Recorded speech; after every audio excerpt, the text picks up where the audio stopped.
Hello, welcome to my channel. ഞാൻ ഉഷ രഘുനന്ദനൻ. നമ്മൾ 2025 എന്ന് വെച്ചാൽ ഈ വർഷം ചോദിച്ച പ്ലസ് ടുവിലെ ക്രിസ്മസ് എക്സാമിലെ ക്വസ്റ്റ്യൻ പേപ്പറാണ് സോൾവ് ചെയ്തുകൊണ്ടിരിക്കുന്നത്. ആദ്യത്തെ 3 ക്വസ്റ്റ്യൻ നമ്മൾ ലാസ്റ്റ് വീഡിയോയിൽ സോൾവ് ചെയ്ത് കഴിഞ്ഞു. അപ്പോൾ ഈ ഒരു വീഡിയോയിൽ നമ്മൾ ക്വസ്റ്റ്യൻ നമ്പർ 4ഉം 5ഉം ആണ് സോൾവ് ചെയ്യാൻ പോകുന്നത്. നമുക്ക് നോക്കി നോക്കാം. ക്വസ്റ്റ്യൻ നമ്പർ 4 എന്താണ്? Solve the system of equations using matrix method. ഇപ്പോൾ 2 ഇക്വേഷൻ തന്നിട്ടുണ്ട്. മെട്രിക്സ് മെത്തേഡ് വെച്ചിട്ട് നമുക്ക് ഇവിടെ എക്സിന്റെയും വൈന്റെയും വാല്യൂ കണ്ടെത്തണം അല്ലേ? അപ്പോൾ മെട്രിക്സ് മെത്തേഡ് ആയതുകൊണ്ട് നമുക്കറിയാം ഇതിന് ആദ്യം നമ്മൾ എന്ത് ചെയ്യും? ഇപ്പോൾ മെട്രിക്സ് മെത്തേഡ് ആവുമ്പോൾ നമ്മൾ ആദ്യം ഈ ഒരു ഫോമിൽ എഴുതും. ഈ ഒരു ഇക്വേഷൻ ഈ ഒരു ഫോം കണ്ടുപിടിക്കണം അല്ലെ? അപ്പോഴാണ് നമുക്ക് ഇവിടെ എക്സിന്റെയും വൈന്റെയും വാല്യൂ കണ്ടുപിടിക്കാൻ പറ്റുക. അപ്പൊ ഈ ഒരു ഇതിൽ സബ്സ്റ്റിറ്റ്യൂട്ട് ചെയ്യണമെങ്കിൽ ആദ്യം നമ്മൾ എന്ത് ചെയ്യും? ഇവിടെ എക്സ് എന്താണ്, എ എന്താണ്, ബി എന്താണ് നമ്മൾ സെപ്പറേറ്റ് ആയിട്ട് ഒന്ന് എഴുതി നോക്കാം. എക്സ് എന്ന് പറയുന്നത് മെട്രിക്സ് എക്സ് വൈ ഇല്ല, 2 വേരിയബിൾ ഉണ്ട്. സോ എക്സ് നമ്മളുടെ എന്തായി? ഇനി 3 വേരിയബിൾ ആണെങ്കിൽ എക്സ് വൈ സെഡ് എന്ന് കൊടുക്കും. എ എന്ന് പറയുന്നത് എക്സിന്റെയും വൈന്റെയും കോയിഫിഷ്യൻസ് ആണ്. സോ 2, 3, 4, 5 2, 3, 4, 5 ആണ് നമ്മുടെ എ എന്ന് പറയുന്നത്. ഇനി ബി എന്ന് പറയുന്നത് ഇതിന്റെ കോൺസ്റ്റൻസ്, അപ്പുറത്ത് തന്ന നമ്പേഴ്സ് 4 and 6. അപ്പോൾ ഇത്രയും കാര്യങ്ങൾ നമുക്ക് ഇവിടെ കിട്ടി. ഇനി എന്ത് ചെയ്യണം? ഇതിൽ സബ്സ്റ്റിറ്റ്യൂട്ട് ചെയ്താലാണ് നമുക്ക് എക്സും വൈയും കണ്ടെത്താൻ പറ്റുക. അപ്പോൾ അതിന് വേണ്ടിയിട്ട് ബി ഓൾറെഡി നമ്മൾ എടുത്തിട്ടുണ്ട്, എക്സും നമ്മൾ ഇവിടെ എഴുതി. നമുക്ക് എക്സും വൈയും കണ്ടുപിടിക്കാനുള്ളതാണ്. ഇനി ഇവിടെ നമ്മൾ ഫൈൻഡ് ചെയ്യേണ്ടത് എ ഇൻവേഴ്സ് ആണ്. അപ്പോൾ നമുക്കറിയാം എ ഇൻവേഴ്സ് കാണണമെങ്കിൽ എ ഇൻവേഴ്സ് എന്ന് പറഞ്ഞാൽ എന്താണ്? Adjoint of the matrix A divided by determinant of A ആണ് അല്ലേ? അപ്പൊ ഈ ഒരു 2 കാര്യം കണ്ടുപിടിച്ചാലാണ് നമുക്ക് എ ഇൻവേഴ്സ് കിട്ടുക. അപ്പൊ ആദ്യം നമ്മൾ എന്ത് ചെയ്യണം? ഡിറ്റർമിനന്റ് ഓഫ് എ നമുക്ക് ഫൈൻഡ് ഔട്ട് ചെയ്യാം. ഡിറ്റർമിനന്റ് ഓഫ് എ 2/2 മെട്രിക്സ് ആണ്. സോ ക്രോസ് മൾട്ടിപ്ലൈ ചെയ്താൽ 2 into 5 10 10 minus 12 എന്ന് പറഞ്ഞാൽ -2 ആണ് നമ്മുടെ ഡിറ്റർമിനന്റ് വരുന്നത്. ഓക്കെ, അതവിടെ നിൽക്കട്ടെ. അപ്പൊ നമുക്ക് ഡിറ്റർമിനന്റ് ഓഫ് എ കിട്ടി. ഇനി adjoint of A. Adjoint of എയിൽ നമുക്ക് എളുപ്പ വഴിയിൽ ചെയ്യാം. ഇത് മൈനർ ഫാക്ടർ, കോ ഫാക്ടർ ഒന്നും കണ്ടുപിടിക്കേണ്ട. എന്ത് ചെയ്താൽ മതി? ഈ 2 and 5 ഈ ഒരു ഡയഗണൽ ഇതുണ്ടല്ലോ മെട്രിക്സിലെ ഈ ഒരു ഡയഗണൽ എലമെന്റ് 2, 5 അതിനെ എന്ത് ചെയ്യുക? ഇന്റർചേഞ്ച് ചെയ്ത് ഇടുക. 5 ഇട്ടു. പിന്നെ ഈ 4, 3നെ ഇന്റർചേഞ്ച് ചെയ്യണ്ട. എന്ത് ചെയ്താൽ മതി? 4ഉം 3 4 ഇവിടെ എഴുതിയിട്ട് ഇതിന്റെ ഓപ്പോസിറ്റ് സൈൻ, നമുക്ക് ഇവിടെ ഉള്ളത് പോസിറ്റീവ് 3 4 ആണ്. അതിനെ എന്താക്കുക? ഓപ്പോസിറ്റ് സൈൻ -3 -4 ആക്കുക. ഇപ്പൊ നമുക്ക് എന്ത് കിട്ടി? അഡ്ജോയിന്റും കിട്ടി. ഇനി നമുക്ക് ഇതിൽ കൊടുക്കാം. ഓക്കെ, എക്സ് എന്ന് പറഞ്ഞിട്ടുണ്ടെങ്കിൽ എ ഇൻവേഴ്സ് ഇൻറ്റു ബി ആണ്. അപ്പോ എക്സ് എന്ന് പറയുന്നത് എ ഇൻവേഴ്സ് നമുക്ക് കിട്ടണമെങ്കിൽ എന്ത് ചെയ്യണം? അതാദ്യം നമുക്ക് എ ഇൻവേഴ്സ് കണ്ടുപിടിക്കാം. എ ഇൻവേഴ്സ് എന്ന് പറയുന്നത് എന്താണ്? Adjoint of A divided by determinant of A. അപ്പൊ അഡ്ജോയിന്റ് ഓഫ് എ ഇവിടെ നമുക്ക് കിട്ടി 5 -3 -4 2 ആണ്. ഓക്കെ, ഇനി ഡിറ്റർമിനന്റ് ഓഫ് എ എന്ന് പറയുന്നത് -2 ആണ്. അത് നമ്മൾ ഇവിടെ എഴുതി -2. ഇനി ഇങ്ങനെയും എഴുതാം, അല്ലെങ്കിൽ നമുക്ക് എന്ത് ചെയ്യാം? ഇതിനൊന്ന് ഈ എല്ലാ എലമെന്റിനേറ്റും -2 ആയിട്ട് ഡിവൈഡും ചെയ്യാം. അപ്പോൾ ഇവിടെ ഡിവൈഡ് ചെയ്ത 5നെ 5 into -1/2 എന്ന് പറഞ്ഞാൽ -5/2 ആയി. ഇവിടെ -3 into -1/2 എന്ന് പറഞ്ഞാൽ 3/2 ആയി, പോസിറ്റീവ് 3/2 ആയി. പിന്നെ -4 into -1/2 എന്ന് പറഞ്ഞാൽ വെറും 2 ആയി. 2 into -1/2 എന്ന് പറഞ്ഞാൽ -1 കിട്ടി. ഓക്കെ, അപ്പൊ ഇതാണ് നമ്മളുടെ എന്ത്? A inverse. ഇനി നമ്മൾ എന്ത് ചെയ്യണം? ഇവിടെ നോക്കി നോക്കൂ. ഇവിടെ നമ്മൾ എന്തുകൊണ്ട് മൾട്ടിപ്ലൈ ചെയ്യണം? ബി കൊണ്ട് മൾട്ടിപ്ലൈ ചെയ്യണം അല്ലെ? ഇവിടെ ബി ഉണ്ട്. അപ്പോ എക്സ് എന്ന് പറഞ്ഞാല് x equal to A inverse B ആണ്. ഓക്കെ, അപ്പൊ എ ഇൻവേഴ്സ് നമ്മളുടെ ഇതാണ്. ബി എന്ന് പറയുന്നത് ഈ ഒരു മെട്രിക്സ് ആണ്, 4, 6 ആണ്. അപ്പൊ അത് രണ്ടും നമ്മൾ മൾട്ടിപ്ലൈ ചെയ്ത് കഴിഞ്ഞാൽ നമുക്ക് ഇവിടെ എന്ത് കിട്ടും? അപ്പൊ നമുക്ക് വേറെ ഒരു പേജിൽ എഴുതാം. X equal to A inverse B ആണ്. സോ അവിടെ എ ഇൻവേഴ്സ് നമുക്ക് കിട്ടിയത് എന്താണ്? -5/2 3/2 -5/2 അതേപോലെ തന്നെ 3/2 പിന്നെ 2 and -1. 2 ആൻഡ് -1. ഇനി ഇൻറ്റു ബി മെട്രിക്സ് ആയിട്ട് നമ്മൾ മൾട്ടിപ്ലൈ ചെയ്യണം. ബി എന്ന് പറഞ്ഞാൽ നമ്മുടെ ഏത് മെട്രിക്സ് ആണ്? 4 6 ആണ്. 4 6. അപ്പൊ ഇതിനെ മൾട്ടിപ്ലൈ ചെയ്താൽ നമുക്ക് എന്ത് കിട്ടും? എക്സ് കിട്ടും. എക്സ് എന്താണ്? എക്സ് വൈ നമ്മളിവിടെ കൊടുത്തു. അപ്പൊ ഇവിടെ കിട്ടുന്ന വാല്യൂ ആണ് നമുക്ക് എക്സും വൈയും ആയി കിട്ടുക.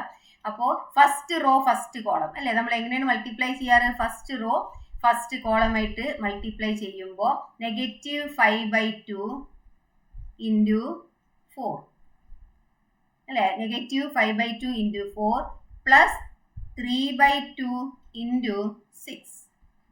പിന്നെ അടുത്ത് സെക്കൻഡ് റോ ഫസ്റ്റ് കോളം ഇവിടെ വേറെ കോളം ഒന്നുമില്ല, ഒരു കോളം തന്നെ ഉള്ളൂ.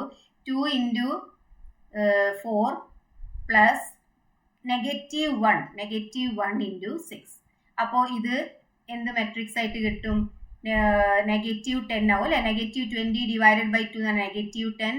ഇവിടെ 9 കിട്ടി, ഇവിടെ 8 എന്ന് കിട്ടി, ഇവിടെ ഇവിടെ നമുക്ക് ഇവിടെ ആഡ് ചെയ്യാണല്ലോ വേണ്ടത്.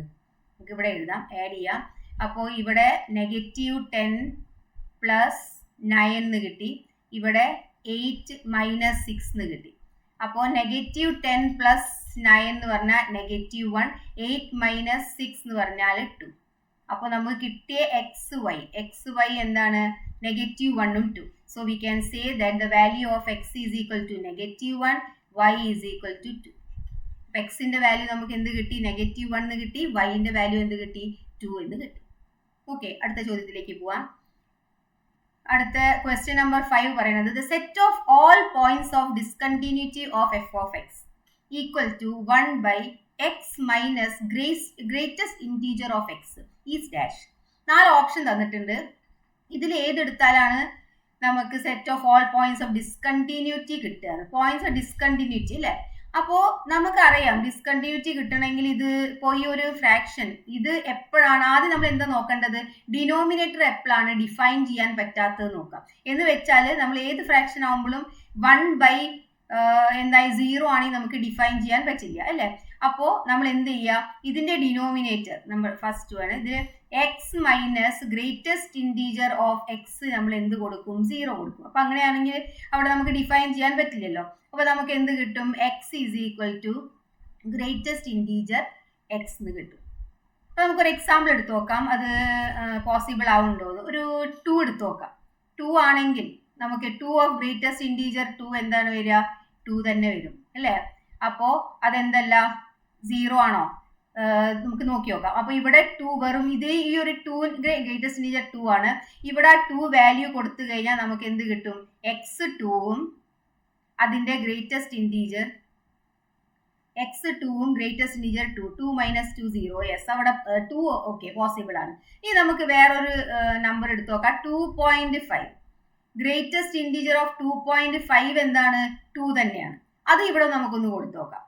അപ്പോ 2.5 മൈനസ് 2 അല്ലെ. ഇവിടെ 2 ഗ്രേറ്റസ്റ്റ് ഇൻറ്റീജർ 2 ആണ് വരുന്നത്. ഇതെന്ത് കിട്ടും? 0.5 എന്ന് കിട്ടും. അപ്പോൾ എല്ലാം നമുക്ക് 0 ആയിട്ട് കിട്ടുന്നില്ല അല്ലെ. അപ്പോ എന്താണ് ഇവിടെ പോയിന്റ് ഓഫ്? ഇവിടെ ഒരു ലിമിറ്റേഷൻ ഒന്നുമില്ല. ഇവിടെ എത്ര വേണമെങ്കിൽ നമുക്ക് നമ്പേഴ്സ് എടുത്ത് നോക്കാം. അപ്പൊ ഇത് വരില്ല. നമ്പർ 6 വരുമോ? കാരണം ഫ്രാക്ഷൻസ് ഒക്കെ എന്തായാലും നമുക്ക് എടുക്കാൻ പറ്റും. റിയൽ നമ്പർ 6 എന്ന് പറഞ്ഞാൽ റിയൽ നമ്പർ ആണ് അല്ലേ. അപ്പോ ഇവിടെ നെഗറ്റീവ് പോസിറ്റീവ് നമ്പേഴ്സ് മാത്രമാണ് നമ്മൾ ഇത് പോസിബിൾ ആയിട്ട് എടുക്കണല്ലോ. അതുകൊണ്ട് ഏത് ഓപ്ഷനാണ് കറക്റ്റ് ആയിട്ട് വരിക? സെഡ് ആണ് വരിക. സെഡ് എന്ന് പറഞ്ഞാൽ സെറ്റ് ഓഫ് ഇൻറ്റീജേഴ്സ്. അപ്പൊ ഇവിടെ നമ്മൾ ഏത് നമ്പേഴ്സ് ആണ് കൊടുക്കുക? ഇൻറ്റീജേഴ്സ് കൊടുക്കുമ്പോഴാണ് ഇതെന്ത് ഇൻറ്റീജേഴ്സിന്റെ ഇതിലാണ് നമുക്ക് പോയിന്റ് ഓഫ് എന്ത് കിട്ടുക? ഡിസ്കണ്ടിന്യൂറ്റി കിട്ടുക. ഇനി അതിൽ തന്നെ നെക്സ്റ്റ് ഒരു ചോദ്യം ഉണ്ട്. Examine the continuity of the function f of x sin 2x by sin 3x. X is not equal to 0. Then 2 തന്നിട്ടുണ്ട് x equal to 0 at x equal total x equal to 0. ഇവിടെ continuity ആണോ ഈ തന്ന function continuous ആണോ എന്ന് check ചെയ്യണം. അപ്പോൾ നമുക്കറിയാം അല്ലേ, എല്ലായിടത്തും എല്ലാ ഫംഗ്ഷനും ഇത് ആണെങ്കിൽ കണ്ടിന്യൂസ് ആണെങ്കിൽ നമുക്കിത് കണ്ടിന്യൂസ് വെച്ചാൽ എല്ലാ ലിമിറ്റും സെയിം ആണെങ്കിൽ നമുക്ക് കണ്ടിന്യൂസ് ഫംഗ്ഷൻ ആണെന്ന് പറയാം. അപ്പോൾ ഇവിടെ എക്സ് ഈക്വൽ ടു 0ന് ഓൾറെഡി എന്ത് തന്നിട്ടുണ്ട്? 2 ആണെന്ന് തന്നിട്ടുണ്ട് അല്ലേ. അപ്പോൾ നമുക്ക് ഇങ്ങനെ എഴുതാലോ, എഫ് ഓഫ് 0 എന്ന് പറയുന്നത് 2 ആണ്. അതിവിടെ ഗീവൺ ആണ്, നമുക്ക് കാണാനുണ്ട്. എക്സിന്റെ വാല്യൂ 0 ആകുമ്പോൾ 2 എന്ന് തന്നിട്ടുണ്ട്. അപ്പോ ഇതിന്റെ എന്തായി, ലിമിറ്റ് 0 ആണ്, നമുക്ക് അവിടെ കിട്ടി. ഇനി നമുക്ക് കൂടുതലൊന്നും ചെയ്യേണ്ട. ഇനി അടുത്തത് ഇവിടെ തന്നിരിക്കുന്ന function sin 2x divided by sin of 3x ആണ്. ഓക്കെ, അപ്പൊ ഇവിടെ ഇത് നമ്മൾ റൂള് പഠിച്ചിട്ടുണ്ട് അല്ലെ, sin x limit x tends to 0 sin x divided by x equal to 1 പഠിച്ചിട്ടുണ്ട്. അപ്പൊ അത് ഇവിടെ നമ്മൾ ലിമിറ്റിൽ അപ്ലൈ ചെയ്യുമ്പോൾ നമുക്ക് ഇങ്ങനെ എഴുതാലോ, sin 2x divided by, angle എന്തായിരിക്കണം, സെയിം ആവണം അല്ലെ. അപ്പോൾ 2x ഇൻറ്റു, അപ്പൊ ഇവിടെ നമ്മൾ 2x കൊണ്ട് ഡിവൈഡ് ചെയ്ത് കഴിഞ്ഞാൽ 2x കൊണ്ട് നമ്മൾ എന്ത് ചെയ്യണം, മൾട്ടിപ്ലൈ ചെയ്യണം. ഇവിടെ നമുക്ക് ലിമിറ്റ് എഴുതാം, ലിമിറ്റ് x ടെൻസ് ടു 0 എന്ന് എഴുതാം. ഇനി ഡിവൈഡഡ് ബൈ ഇവിടെ sin 3x ആണ്. sin 3xനെയും നമ്മൾ ഇതേപോലെ തന്നെ divided by 3x into 3x ഇങ്ങനെ ചെയ്യും. ഓക്കെ, അപ്പോൾ ഇത് മൊത്തം എന്തായി, sin 2x ബൈ 2x എന്ന് പറഞ്ഞത് 1 ആയി. So 1 into 2x. ഇവിടെ sin 3x ബൈ 3x എന്ന് പറയുന്നത് 1 ആയി. So 1 into 3x. x cancel ആയി, 2/3 എന്ന് കിട്ടി. ഓക്കെ, അപ്പൊ ഒരു ഫസ്റ്റ് ഇതില് f(0) നമുക്ക് കിട്ടുന്ന ലിമിറ്റ് നോക്കി നോക്കൂ, 2 ആണ്. ഇവിടെ കിട്ടുന്ന ലിമിറ്റ് എന്താണ്, 2/3 ആണ്. അപ്പൊ അത് കണ്ടിന്യൂറ്റി ആണോ, നോ, ഇറ്റ് ഈസ് ഡിസ്കണ്ടിന്യൂസ്. അപ്പൊ 2ഉം 2/3 എന്തല്ല, ഈക്വൽ അല്ല. അപ്പൊ അവിടെ എന്തല്ല, കണ്ടിന്യൂറ്റി അവിടെ പോസിബിൾ അല്ല. ഓക്കെ, ഇനി നമുക്ക് ചോദ്യങ്ങൾ ചെയ്യാണ്ട്, അത് നമുക്ക് അടുത്ത വീഡിയോയിൽ ചെയ്യാം. വീഡിയോ ഇഷ്ടപ്പെട്ടിട്ടുണ്ടെങ്കിൽ ലൈക്ക് ചെയ്യുക, ഷെയർ ചെയ്യുക. എന്തെങ്കിലും ഡൗട്ട് ഉണ്ടെങ്കിൽ കമന്റിൽ ചോദിക്കുക. Thank you.